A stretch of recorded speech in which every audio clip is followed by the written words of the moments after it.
Vamos falar desses sujeitos aí fantásticos que são os puritanos. Certo? Eu sempre fico em dúvida de quem é mais interessante, se são os reformadores ou se são os puritanos. Né? Eu sempre acabo pendendo um pouquinho mais para os reformadores, mas os puritanos, a seu modo, eles têm uma variedade maior e isso também é muito interessante. O J. I. Packer, quando ele fala dos puritanos, ele costuma começar, eu recentemente ouvi toda uma série de palestras dele sobre os puritanos, que é fantástica, fantástica. O Packer é um super especialista em puritanos. E ele sempre gosta de começar dizendo que ele vai falar dos velhos e alegres puritanos. Ele fala esse alegres puritano para ver a reação da plateia, para ver o nível de preconceito que já existe na plateia. Então ele faz esse teste primeiro. Né?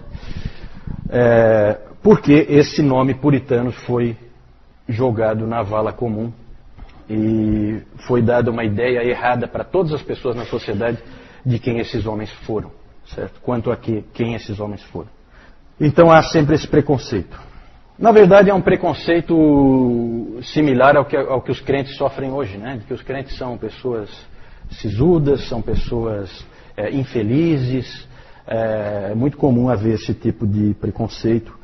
E com os puritanos não foi diferente e continua sendo assim. Né? Teve até um escritor que odiava os puritanos, escritor americano, que ele disse que o puritanismo é a preocupação de que alguém, em algum lugar, esteja feliz.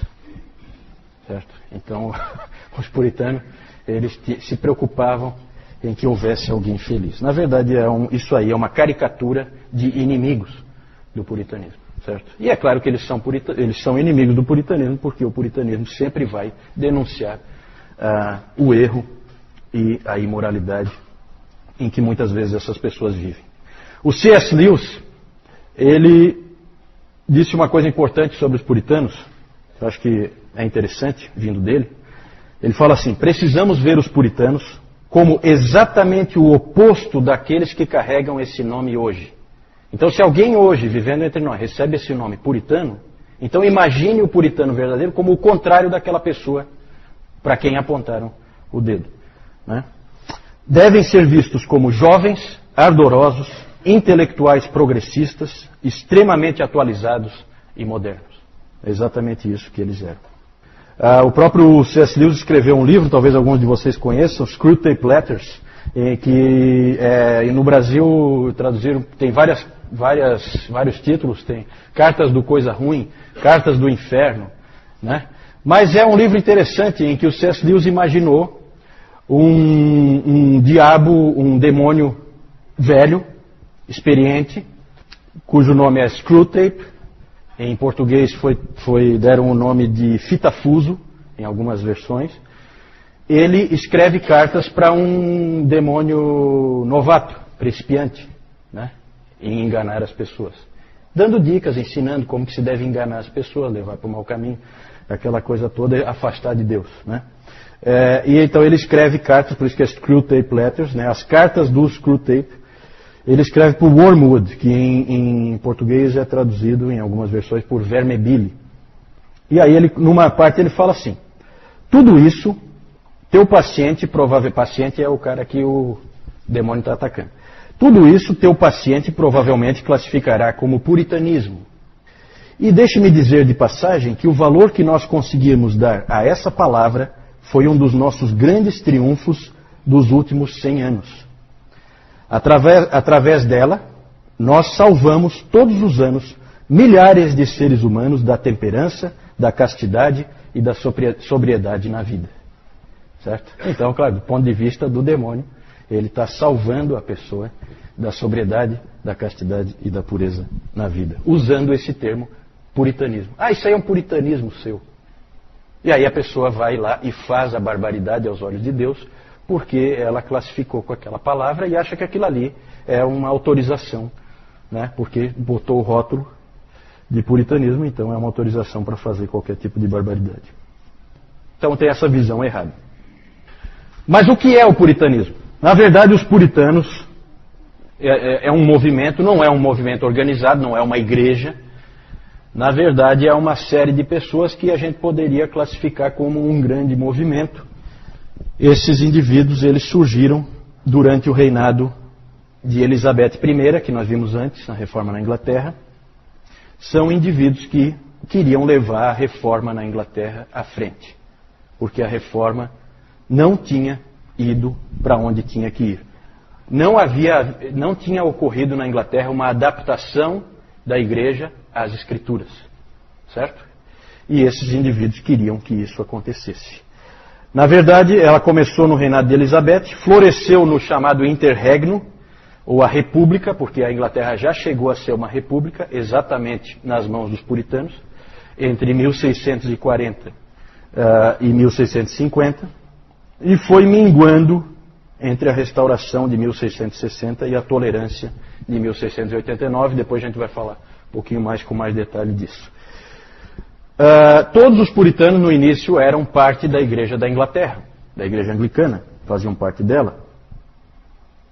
Eles queriam levar em frente a reforma que tinha começado bem com Eduardo VI. Eduardo VI é aquele rei, filho do Henrique VIII, que era um menino e tal, lembra? Que aí assumiu com 10 anos, morreu com 16, e aí tudo foi por água abaixo. Mas estava indo bem. E aí houve aquele balde de água fria com a rainha Maria I.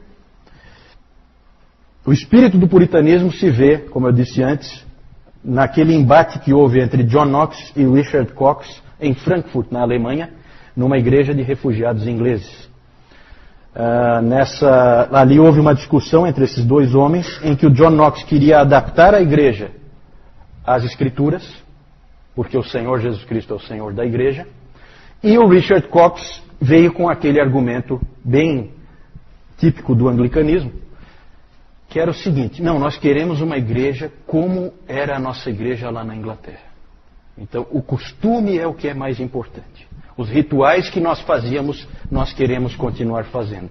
Nós não queremos abandonar nada porque as escrituras dizem para a gente fazer de outra maneira. Certo? Então, esse é o espírito tradicional do ser humano. Ele gosta de rituais, ele gosta de manter as coisas como estão, ele não gosta de adaptar as coisas às escrituras. O puritano quer sempre adaptar as coisas às escrituras. Esse nome puritano é um nome que os inimigos deram para os puritanos. É um nome jocoso, certo? Porque esse cara aqui, ele quer pureza em tudo, não pode nunca ter uma coisinha de fora, tudo tem que ser do jeito que a Bíblia diz e tal. Esse é o espírito puritano, tudo tem que ser como a Bíblia diz. Na verdade, não está distante do que nós vimos do Zwingli, do que nós vimos do Calvino, né? E a influência do Calvino sobre os puritanos é enorme. Uma grande conquista deles foi a criação da Bíblia de Genebra. Então é interessante, aí você já vê toda a ligação. Se a Bíblia dos puritanos é a Bíblia de Genebra, assim chamada, você vê que há uma ligação clara com Calvino. Certo? Na verdade, é uma tradução da Bíblia que foi feita por uma série de eruditos em Genebra, usando como base a tradução do William Tyndale. Só que o interessante dessa Bíblia são as anotações dela. As anotações que esses puritanos faziam. E essa era a Bíblia dos puritanos, certo? Hoje em dia existe nos Estados Unidos um movimento muito forte dentro das igrejas, que é chamado do movimento de King James Only, que é só usar a Bíblia King James. Qualquer outra Bíblia não pode ser usada, certo? Então tem muitas igrejas que não, é King James, King James, King James, e muita gente equivocadamente acha que essa foi a Bíblia dos puritanos. Na verdade, essa Bíblia era considerada uma inovação. A Bíblia dos puritanos é a Bíblia de Genebra. Essa é a Bíblia dos puritanos. A outra é uma Bíblia, a Bíblia King James, ou a versão autorizada, como os ingleses chamam, ela é uma inovação, é uma coisa nova. Ela surgiu em 1611 e ela leva o nome desse rei Tiago, né? James é Tiago, a Bíblia do rei Tiago, que esse cara aí é um grande inimigo do Evangelho, né? Fala isso? Interessante, interessante. Então você já vem aí, né? Confirma essa coisa assim. A Bíblia de Genebra é a verdadeira Bíblia que os puritanos usavam e que eles gostavam, né? Aqui em James não é bem assim. As pessoas elas se confundem. Tem muita gente que acha que a King James era a Bíblia dos puritanos. Não é bem assim. Os puritanos tiveram uma grande decepção com a rainha Elizabeth, porque eles esperavam que, como ela era protestante, a reforma continuasse. Para eles, ela só varreu a sujeira para debaixo do tapete. Não fez nada de concreto, deixou aquela via média. entre catolicismo e protestantismo, sem levar para as escrituras, certo? Ficou aquela coisa muito mais de descolar de Roma do que de efetivamente seguir as escrituras, certo? Muito mais um protestantismo político do que um protestantismo de consciência. E aí depois, quando assumiu o Tiago I, James I, que era o rei da Escócia, na Escócia eu acho que ele era já o James VI, mas aí houve a unificação, certo? Que eu acho que a dona Carlota estava comentando antes, né?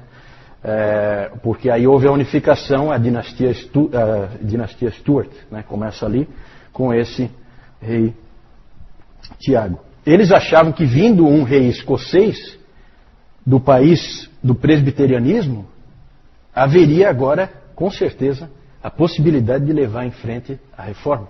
Ele inclusive foi recebido com uma euforia quando ele chegou para assumir o reinado. Que engano! O rei Tiago não era nenhum amigo dos protestantes, muito pelo contrário. Ele, na verdade, queria implantar um absolutismo em que ele mandava e ponto final. E ele dizia com muita clareza, ele era o rei, e rei gosta de bispos. Né? Por quê? Bispo eu nomeio, eu vou lá e eu ponho o meu chapa para ficar lá sendo o bispo. Certo? Isso é controle político. Para quem quer ser um senhor absoluto, é importante. Depois, com Carlos I, aí o desânimo foi total. Porque esse Carlos I, ele colocou algumas pessoas em algumas funções importantes, como por exemplo o arcebispo da Cantuária, que é a mais importante dentro da igreja da Inglaterra, depois do rei. Ele colocou um sujeito chamado William Laud, e esse sujeito aí foi um dos maiores inimigos dos puritanos. Perseguiu os puritanos severamente. Grande inimigo dos puritanos, arcebispo William Laud, certo? Porque esse William Laud queria, junto com o próprio rei Carlos I, eliminar os puritanos do mapa. Por vários motivos. Um motivo político e também porque eles queriam colocar dentro da igreja anglicana, fazer valer a teologia arminiana. Certo? Eles queriam que a teologia arminiana prevalecesse. O William Laud começou a colocar arminianos em todas as funções da igreja anglicana. Havia inclusive um dizer interessante na época, em que um indivíduo perguntava assim, qual é a posição dos arminianos? Aí dá a impressão que ele está perguntando qual é a posição teológica, né? Aí a resposta era, os melhores bispados da Inglaterra. Essa é a posição dos arminianos, é ficar com os melhores bispados da Inglaterra. Com todo esse quadro desesperador, tanto em termos de política eclesiástica como em termos de teologia, muitos puritanos partiram. Oi? Ele autorizou, por isso que é a versão autorizada, porque ele autorizou fazer uma nova versão da Bíblia. Até porque havia um certo medo da própria Bíblia de Genebra. Né? Então é interessante tentar colocar uma outra para tirar um pouco da força, né, do puritanismo mais forte, mais radical, se é que a gente pode usar essa palavra. Muitos puritanos partiram e isso foi, na providência de Deus, muito bom. Por quê? Porque ali então vão contingentes enormes de puritanos para a Nova Inglaterra, né, vão colonizar os Estados Unidos. Para nós isso é muito importante porque o protestantismo veio para o Brasil via americanos, principalmente. Né? O protestantismo reformado. Certo? Claro que os luteranos, aí é muito mais, vieram da Alemanha e normalmente junto com a colonização. Então vinham os colonos e eles traziam a sua religião. Certo? Já os americanos fizeram trabalho realmente evangelístico, num primeiro momento. Né? Mas isso muito depois, certo? Aqui no Brasil.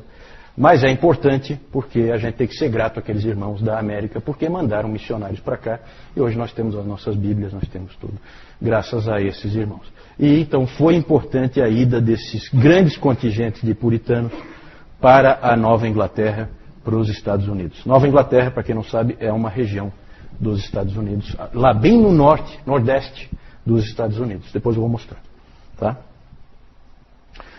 Eles saíram porque ali eles viram que não tinha mais esperança. Muitos saíram direto de Southampton e outros portos lá da Inglaterra, e muitos passaram primeiro pela Holanda, ficaram um tempo estabelecidos na Holanda, e da Holanda foram embora para o Novo Mundo, certo? Depois nós vamos falar do protestantismo no Novo Mundo.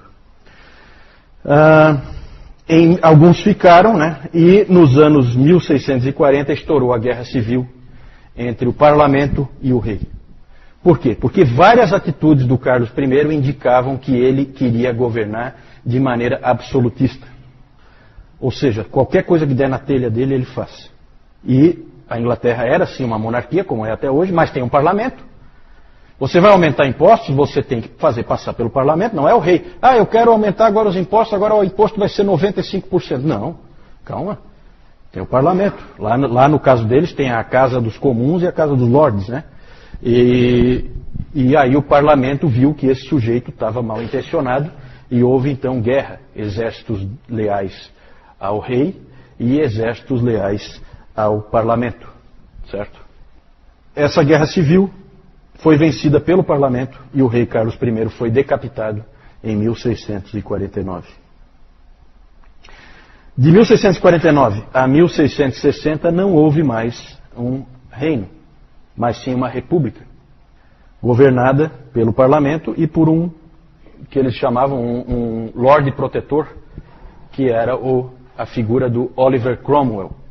Esse Oliver Cromwell é um sujeito que é amado e odiado, mais odiado do que amado, porque afinal de contas hoje você vê que a monarquia prevaleceu naquele país, né? E os ingleses adoram aquela coisa de rei e rainha, e então você vê que um indivíduo desse que derrubou aquela coisa que eles adoram, eles nunca vão ver com muito bons olhos. Mas ele era um indivíduo ligado aos puritanos, o próprio John Owen foi conselheiro do Oliver Cromwell, e é um período muito interessante, é o período em que os puritanos têm mais força, inclusive força política, certo? Eles podiam fazer reforma agora, porque eles tinham todo o apoio do parlamento.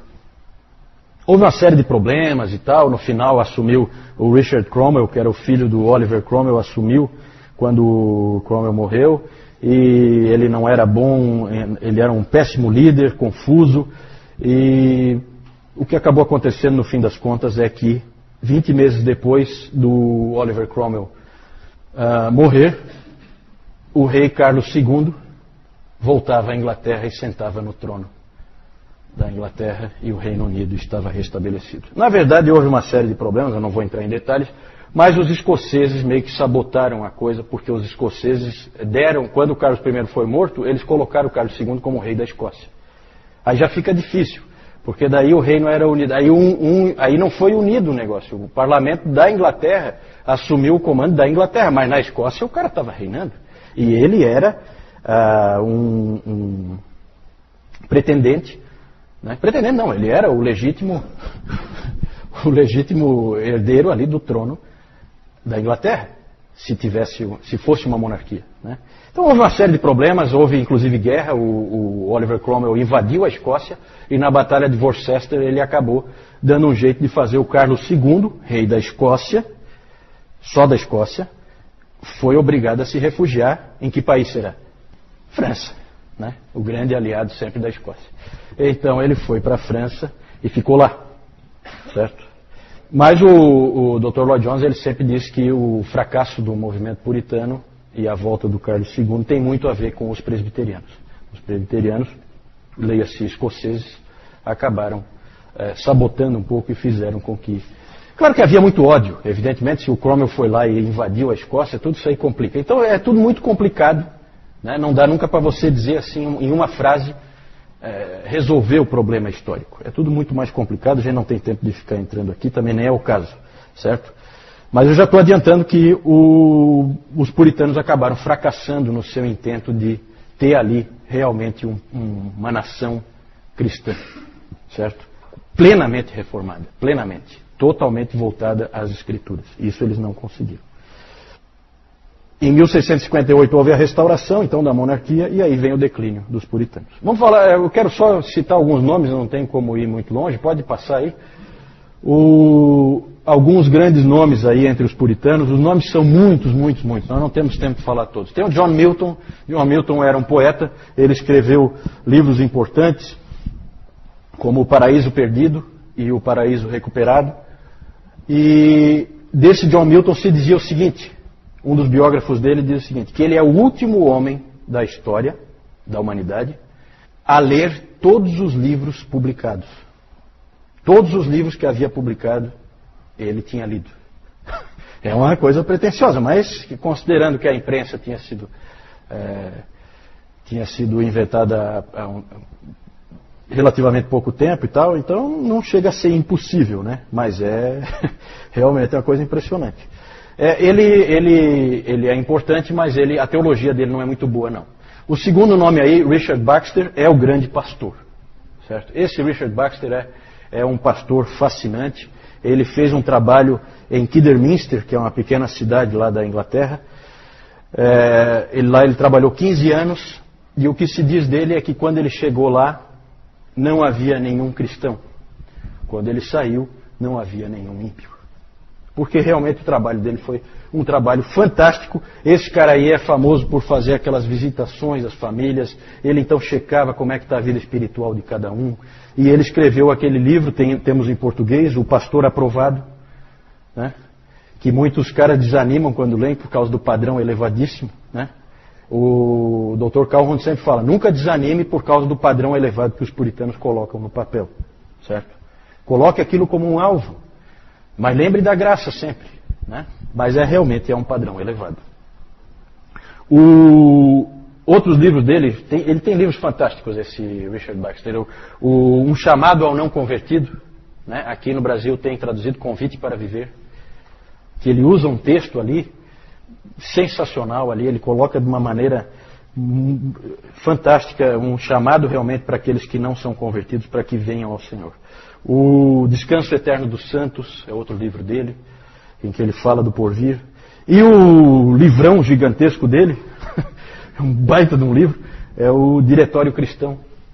O Diretório Cristão, em que tem, é um livro em que simplesmente você tem tudo que você puder imaginar ali em termos de consciência, em termos de ética cristã, você encontra nesse Diretório Cristão do Richard Baxter, sempre levado aos mínimos detalhes, como os puritanos sempre faziam. A pregação dele era sempre regida pelo lema, primeiro luz, depois calor. Então ele sempre achava que ele tinha que instruir para depois motivar. Né? Não adianta você ter só uma fé cega assim, que você, sabe, muito discurso, as pessoas vão e tal, mas não sabem nem por que estão indo. Não, a gente precisa conhecer. Eu tenho um livretinho dele em que ele fala assim, né, que é muito comum as pessoas dizerem, porque você pode conhecer e não ter vida cristã. Aí ele respondia, mas sem conhecer eu já sei que você não tem. Então ele colocava a coisa com muita clareza. Assim. É um sujeito realmente importantíssimo esse Richard Baxter. Não é o melhor teólogo, ele é o melhor não, mas ele é um dos grandes pastores. Né? O melhor teólogo é esse próximo aí, John Owen, certo? O príncipe dos teólogos puritanos. É o Calvino da Inglaterra. Né? Esse John Owen foi sem dúvida o grande teólogo dos puritanos. Ele é autor daquele livro, A Morte da Morte na Morte de Cristo, e de muitos outros livros. Ele escreveu também a Declaração de Savoy. A Declaração de Savoy é uma adaptação da Confissão de Fé de Westminster para atender as igrejas congregacionais. Porque a Confissão de Fé de Westminster acabou saindo, por força da influência interna lá, acabou saindo presbiteriana. Mas tinha várias pessoas ali dentro que não eram presbiterianas. E, portanto, elas se viam no direito de tomar para si também. Como aconteceu, depois nós vamos falar disso, né? Mas a Confissão de Fé Batista de 1689 é quase igual. Só que ela tira o presbiterianismo. Por quê? Porque os batistas nem tiveram assento na Assembleia. Certo? Mas os congregacionais tiveram, só que eles foram voto vencido. Então, né, o John Owen foi o responsável por adaptar ao pensamento congregacional. É interessante porque a Banner of Truth Trust, editora inglesa, ela publicou recentemente uma coletânea de textos de John Owen. Essa coletânea tem 16 volumes. É enorme. Os escritos completos do John Owen são muito maiores, O Dr. Lloyd Jones, quando se casou em 1927, ele ganhou de alguns amigos de presente de casamento, de segunda mão, né, as obras completas de John Owen, é um baita de um monte de livros, né, e as obras completas do Richard Baxter também, certo? Para ele era um presentão, né? Para a mulher eu acho que ela não. Não. Aí que tu te enganas, a esposa dele é fantástica. E talvez o favorito de todo mundo é esse próximo aí, John Bunyan. John Bunyan é um cara fantástico, realmente um indivíduo único na história da igreja. Aprendam sobre esse sujeito aí, porque ele é único, especial. É o latoeiro de Bedford, né? Ele era um latoeiro, era a função dele, não era um ministro, mas era um pregador do evangelho fantástico, e ele é conhecido principalmente como o autor do livro O Peregrino. Que alguém já disse que é a Confissão de Fé de Westminster com pessoas. Alguém já falou que o Peregrino é a Confissão de Fé de Westminster com pessoas nela. Aí tem muitos outros nomes que a gente poderia falar: John Flavel, Richard Sibbes, Thomas Goodwin, Thomas Watson, Stephen Charnock, Thomas Manton e muitos outros desses puritanos ingleses a gente poderia citar. Século XVII, quando você pensa em século XVII, pense em puritanos. Esses são os grandes homens de Deus daquele século. Pode passar? A pergunta é a seguinte: por que deu errado? Por quê? Bom, um dos motivos, eu já falei dessa história de trazerem de volta o rei, isso aí não ajudou nada. Trazer de volta o Carlos II foi uma péssima ideia. Até porque ele, quando chegou, ele proclamou o ato de uniformidade, certo? Porque aí vem a força, a mão pesada, certo? O ato de uniformidade que obrigava todas as igrejas a terem um culto igual, determinado pelo rei como que ia ser, certo? Então tinha que usar o livro de oração comum, é anglicanismo, obrigatório, em todas as igrejas. É o ato de uniformidade. Muitos puritanos, o que vocês podem imaginar desses caras? Conscientes como eles eram, o que eles fizeram? Bateram o pé. Contra a nossa consciência nós não vamos agir nunca. Nós não vamos levar um culto que não é de acordo com as Escrituras. Não importa quem mandou, se foi o rei, se não interessa, não quero saber. Nada mais, nada menos que cerca de 2.000 pastores puritanos simplesmente disseram não para o rei e foram expulsos então da sua função, do seu ganha-pão. Passaram momentos difíceis porque mantiveram-se firmes na palavra de Deus. É a chamada Grande Ejeção de 1662. 2.000 pastores deixaram seus púlpitos. E muitos foram perseguidos, como o nosso querido John Bunyan. Perseguido, preso, foi na prisão de Bedford que ele escreveu O Peregrino. John Bunyan, nós temos que ter um carinho especial por John Bunyan, porque, dentre outras coisas, além de ser essa pessoa fantástica que ele foi, grande pregador do Evangelho, ele era batista. É o batista famoso mais antigo que existe, é John Bunyan. Certo? Tem outros nomes, evidentemente. A Igreja Batista não começou com ele, mas ele era um batista. Agora vejam como é o espírito de John Bunyan. E o próprio Lloyd Jones, aqui no livro, ele tem uma palestra em que ele fala sobre John Bunyan. E aí não é à toa que ele fala John Bunyan e a unidade da igreja. Certo? Por causa do espírito desse homem. Você lê O Peregrino, você não sabe de que denominação é o autor. Você não faz a menor ideia. Você sabe que é um puritano, isso você percebe. Mas de que denominação ele é, você não percebe. Porque ele não era um indivíduo aferrado nessa pobreza denominacional, que levou a dar errado, certo? Principalmente por causa da mentalidade de muitos grupos, a mentalidade do tipo tudo ou nada. O Lloyd Jones aborda isso várias vezes, em várias palestras dele ele fala sobre isso, o erro que foi. Várias vezes os puritanos deveriam ter cedido e não cederam. Deveriam ter cedido por causa do irmão e não cederam em picuinha, em coisa, em detalhe, certo? Também. Eu vou falar já. Só para vocês terem uma ideia, que grupos que tinha ali, que eram chamados, né? Nós tínhamos os batistas, os presbiterianos, evidentemente, os niveladores, os cavadores, os bradantes, os da Quinta Monarquia, os Quakers já são um pouco mais, era um pentecostal da época, o Quaker, certo? Já são um pouquinho mais diferentes assim. Mas eram todos grupos de puritanos com ênfases diferentes e que acabaram, sabe, um não se entendia com o outro. Isso aí, essa divisão entre eles não ajudava, porque eles tinham essa mentalidade do tipo tudo ou nada.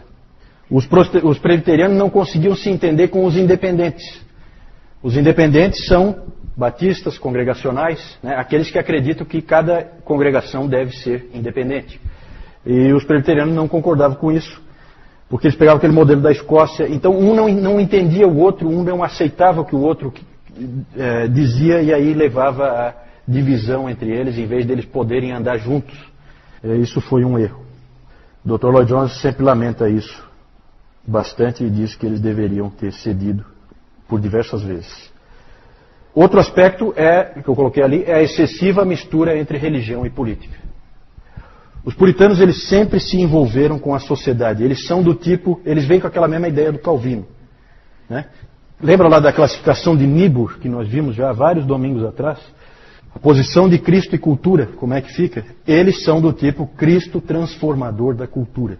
Então são indivíduos que se envolvem na cultura, que assumem posições dentro da sociedade, não se isolam, eles se misturam, eles são profissionais ali dentro, são funcionários públicos, às vezes em funções importantes, influentes, e então são indivíduos que não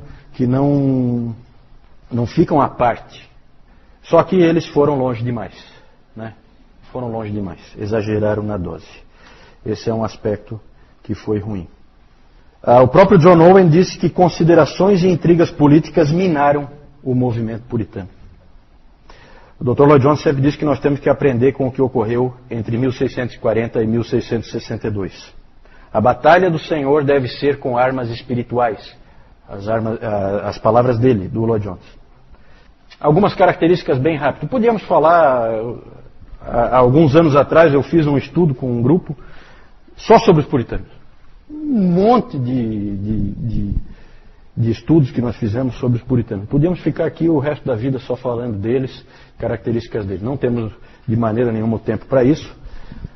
Fica o desafio, depois eu vou falar ali de alguns livros para vocês lerem. Mas a gente poderia dizer que algumas características deles que saltam aos olhos é a completude, no sentido de que eles são completos em tudo aquilo que eles abordam. Tudo vai ao mínimo detalhe, tudo é completo, tudo é checado. Eles são muito criteriosos em tudo que eles abordam, em todos os assuntos que eles tratam, tanto em teologia como em vida cristã. Sempre tudo é completo. O Diretório Cristão do Richard Baxter é um exemplo.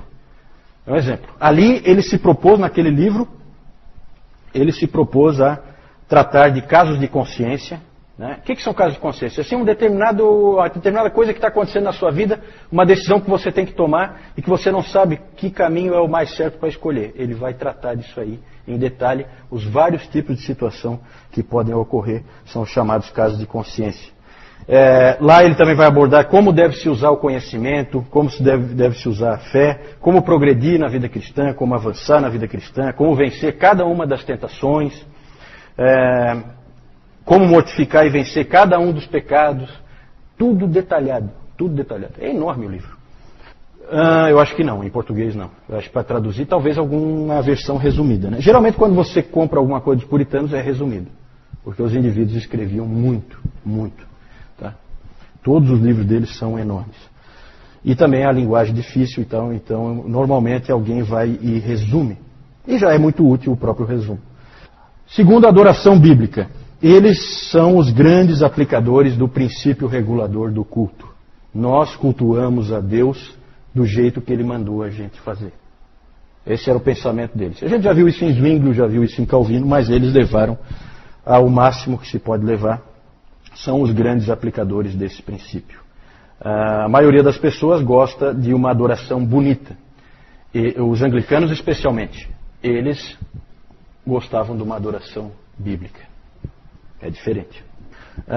Eles removeram as vestimentas, removeram todas as imagens, removeram as cruzes, removeram tudo que eles puderam, eliminaram os dias santos, eliminaram as festas religiosas, até a Páscoa e o Natal eles eliminaram tudo. Tudo que não tinha base escriturística, eles tiraram. Para eles era fundamental. O princípio regulador do culto, ele é interessante, mas ele é difícil de aplicar. Tem que ter peito e coragem. Eles tiveram. A graça, todos eles eram calvinistas, certo? Então, a salvação vem de Deus. Eles sempre viam assim, e eles sempre deixaram claro que não é o pecador que salva a si mesmo, Deus é que salva o pecador. A lei, eles são os grandes mestres na questão da santificação. Terceiro uso da lei. Grandes mestres nessa parte de como viver a vida cristã, sabiam ensinar isso como poucos. Por vezes chegavam a soar meio legalistas. Às vezes um ou outro pode ter escorregado aí, certo? Sempre esse é um perigo para as igrejas reformadas. Por causa da ênfase no terceiro uso da lei, elas têm um risco de cair no legalismo, de cair num exagero, né? Colocar a santificação quase como a obediência aos mandamentos, quase como uma condição à salvação. E isso às vezes não fica muito claro. Para os luteranos é o contrário. Eles tendem a cair mais na graça barata. Tanto que o próprio Dietrich Bonhoeffer, que era um luterano, ele escreveu muito naquele livro Discipulado, que é um livro excelente. A teologia do Bonhoeffer pode não ser assim, é uma teologia muito correta, mas aquele livro é muito bom. E ele ali fala da graça barata. É um risco que eles correm. O Dr. Calhoun disse que os reformadores os reformados precisam dos luteranos e os luteranos precisam dos reformados. Para sempre lembrar, toma cuidado. Aqui é um lugar perigoso para você andar, né? Na verdade, se vocês quiserem aprofundar, saber mais, eu coloquei alguns capítulos. O título do capítulo é aquele ali mesmo, desse livro aí, Santos no Mundo. Você quer conhecer os puritanos, você leia esse livro primeiro, tá? Ali você vai ter um capítulo, está nessa ordem mesmo: trabalho, sexo e casamento, dinheiro, família, pregação, igreja e culto, Bíblia, educação, ação social. Eles têm a ensinar em todas essas áreas, porque são indivíduos que levam a vida inteira à luz das Escrituras.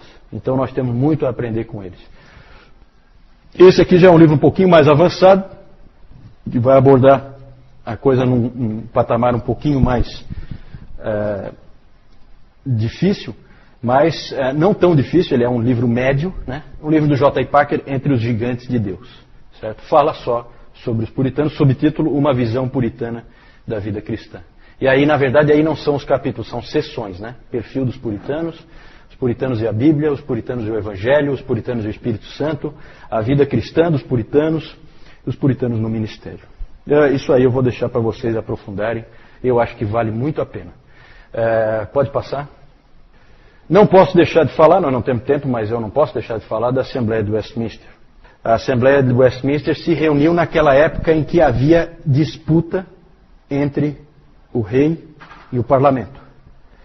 Rei Carlos I e o parlamento incomodado com a visão absolutista do Carlos I. O parlamento que convocou a Assembleia de Westminster. O parlamento convocou uma série de teólogos, eminentes teólogos, para elaborarem uma confissão de fé e outros aspectos também, um diretório de culto, catecismos. Quando a gente fala de Westminster, a gente não fala só da confissão. A confissão é o mais famoso, mas tem uns 5 ou 6 documentos que foram produzidos ali. Tinha ali 121 teólogos e mais 30 leigos. Esses 30 leigos são 10 representantes da Casa dos Lordes e 20 representantes da Casa dos Comuns, porque é do parlamento isso aí, tá?